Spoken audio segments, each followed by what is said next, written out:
Have you been worried about your drinking? In this video, we're going to look at the warning signs and the danger signals that you might be drinking too much, and maybe it's time to start evaluating your relationship with alcohol.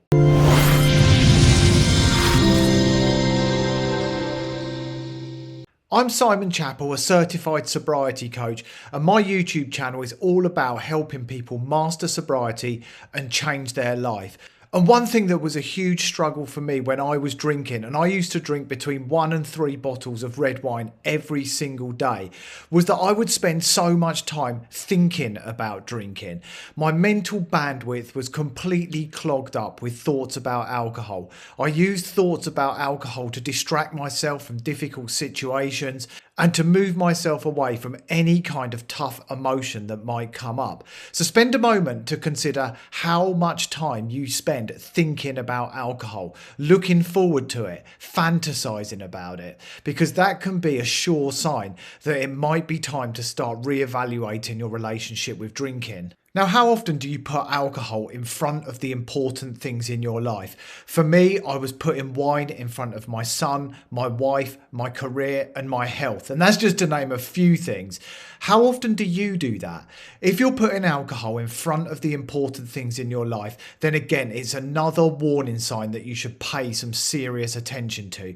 Because over time, we can continue to do it. And if it's people that we're putting alcohol in front of, it can lead to resentment, and it can lead to an emotional disconnect with those people that over time can become like a huge crevice, and it can be difficult to repair. So just take a moment to think about what you put alcohol in front of, and really whether that's a deal that's worth doing. In my experience, and most of the people I work with, alcohol takes away far more than it gives. And over time, it just becomes a deal that's not worth doing any longer. And by bringing about a mindful awareness to how alcohol is impacting your life, it puts you on that first step to a powerful journey of change. Since I've stopped drinking, I've got way more energy. I feel way more motivated and just excited and energized as I enter each new day. Don't get me wrong, I still have bad days and I still have moments where I don't feel fantastic, but the majority of the time there's been a significant improvement. When I was drinking, I often felt sluggish, both mentally and physically sluggish. That can be another warning sign that it's time to really consider the relationship you have with alcohol and whether it's time to take a break from drinking or stop altogether. It wasn't until I quit drinking that I realised how often I was hungover. As I mentioned, I was drinking every single day, and over time I was just living my life with this kind of hazy, sluggish fog. It was only when I quit and that fog began to clear that I realised how often I was actually hungover. I'd actually got used to the feeling of being hungover that I didn't even recognise it as a hangover any longer.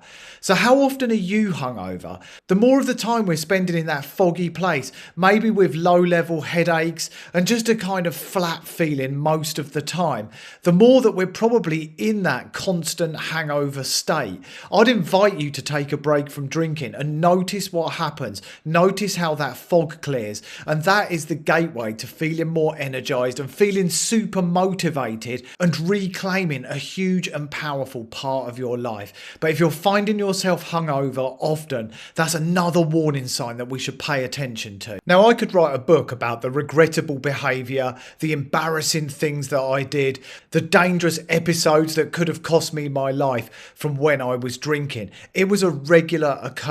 I used to consider myself the life and soul of the party. I always wanted to be the centre of attention when I was drinking, so I would take risks. I would do stupid things, and there are many occasions where I could have been knocked down by a car and killed, or perhaps beaten up by somebody because of something that I said when my mouth ran away with me after drinking. If you're finding that there are regular episodes of regrettable behaviour or risky behaviour, then that's another sign that should shine a light on your relationship with alcohol. It's an invitation for you to take a closer look at what is going on and how alcohol is showing up in your life. My anxiety was out of control when I was drinking. I found it a struggle even to give a small presentation at the company that I used to work for, just in front of 10 or 15 people. I couldn't even stand there and read out my monthly report. I had to get someone else to do it for me because my anxiety had become so bad. Because it crept up on me, it wasn't like an overnight shift. I didn't really notice it. I just became used to it because it gradually got worse and worse and worse. And I accepted it. I drank more because I believed that it helped to numb my anxiety. But of course, all it did was hit the pause button. The next morning, I was even more anxious. It was like another layer of anxiety had been added. Alcohol is the fuel on the fire of anxiety. Since I've quit drinking, my anxiety has gone from 9 out of 10 to 2 or 3 out of 10. And I hear the same thing from people around the world who go through my programs or I do one-to-one coaching with. And in fact, my anxiety has transformed so much that after I quit drinking, I spoke live on stage at This Naked Mind Live in Denver in front of at least 500 people. This is something I could never ever have done when I was still drinking. Not only was it a gift from sobriety, being able to have the opportunity to do that, it was also a clear demonstration as to the extent that my anxiety has faded. If you're experiencing heightened anxiety, you're finding yourself anxious most of the time, you can't really understand why you're anxious, then that is a massive sign that you should look at your relationship with alcohol, because alcohol is probably playing a significant part in those anxious feelings. And the same applies for stress, depression, low moods. Now, I'm not saying quitting alcohol is the cure to depression, and it's not always the cure to anxiety either. But what I will say from my own personal experience and the experience of people that I've worked with is most people see a significant reduction in all of those things when they cut out alcohol. And I feel like we owe it to ourselves to at least find out. What if you went through your whole life continuing to drink and you never found out that without alcohol your life was so much better? I'm sure you would kick yourself. Of course you would never actually know, but I feel we at least need to do the experiment, get the data, and then make a decision from a place of conscious awareness around whether we want alcohol in our lives or not. And if you choose after exploring this and taking a break from drinking that actually your life is better with alcohol in it, then nobody's going to judge you. I absolutely wouldn't judge you. I'd actually respect somebody who made that as a conscious choice. But nearly everybody that I work with and everybody who goes through my programs ends up realizing that their life is so much better without alcohol. The only people I hear complaining about drinking are those who are still drinking. The people who become sober are never complaining about their new wonderful lifestyle choice. They just don't complain about it because they experience so much peace, calm and happiness when they remove alcohol from the equation. It's no longer interfering like it used to. A big problem for me was irritability, and it often showed its ugly face when it came to me as a parent.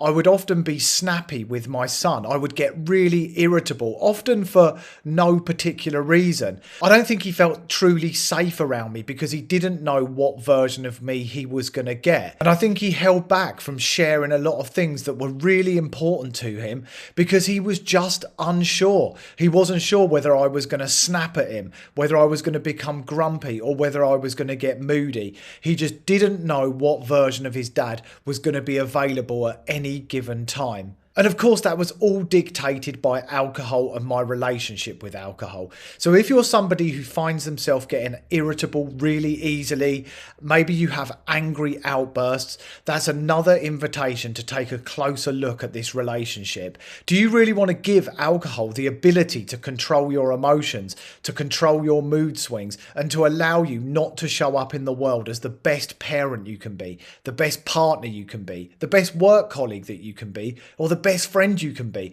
I'm sure you don't, and that's probably why you're watching this video. Now, I drank nearly every single day for well over 20 years. There's only a handful of days when I didn't drink. If you're finding yourself drinking most days, that's another sign that your drinking has probably escalated and it's something you need to look much closer at. Take a moment to think whether you're drinking more now than you were drinking 5 years ago, more now than you were drinking 3 years ago, or even 1 year ago.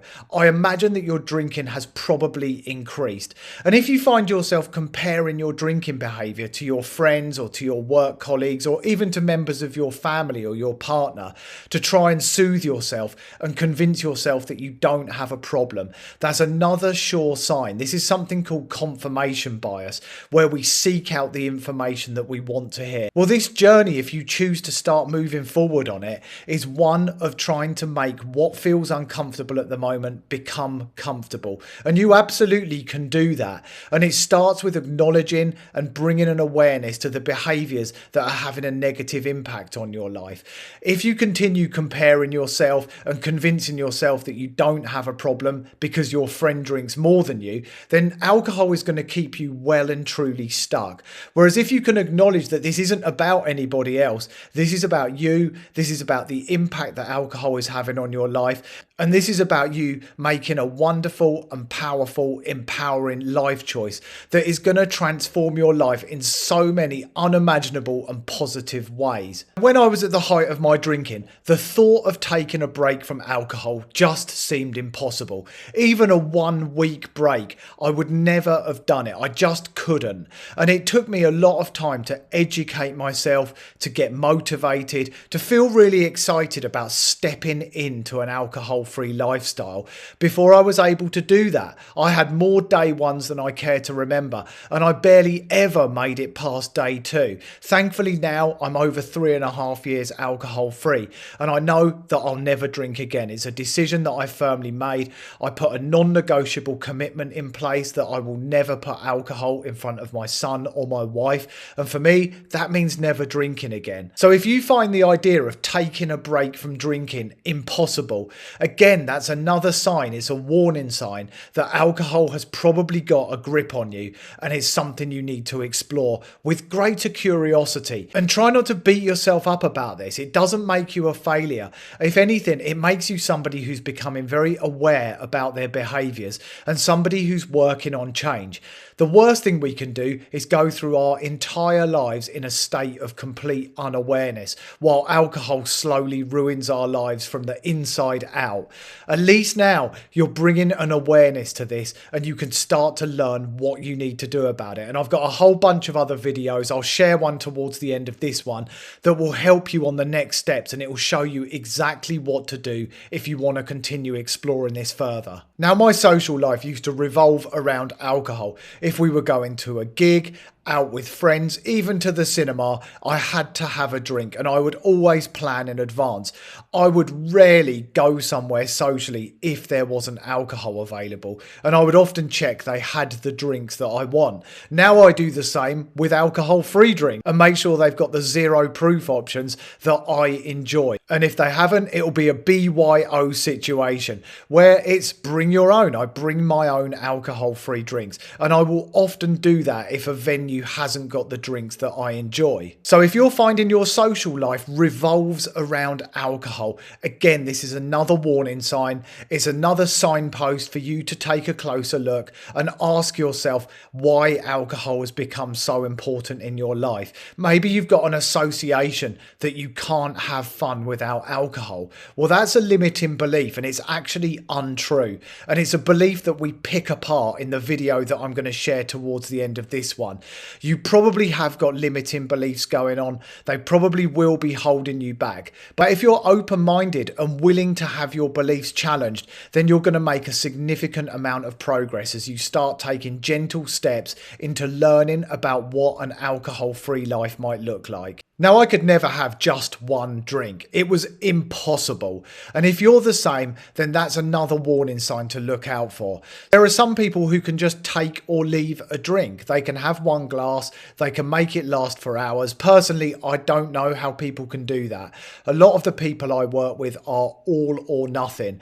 I am absolutely the same. And when it came to wine, it was absolutely all. It was all of the wine box. It was all of the bottles in the house, and then do the same next day. It was never nothing. Thankfully, I was able to look closer at my life, able to look closer at my relationship with alcohol, and all did become nothing. And now I'm all about sobriety. I'm all about living an alcohol-free lifestyle. It's become my passion, and it's become my mission to help people master sobriety and change their lives completely. Before I quit drinking, I was completely disconnected from my feelings and my emotions.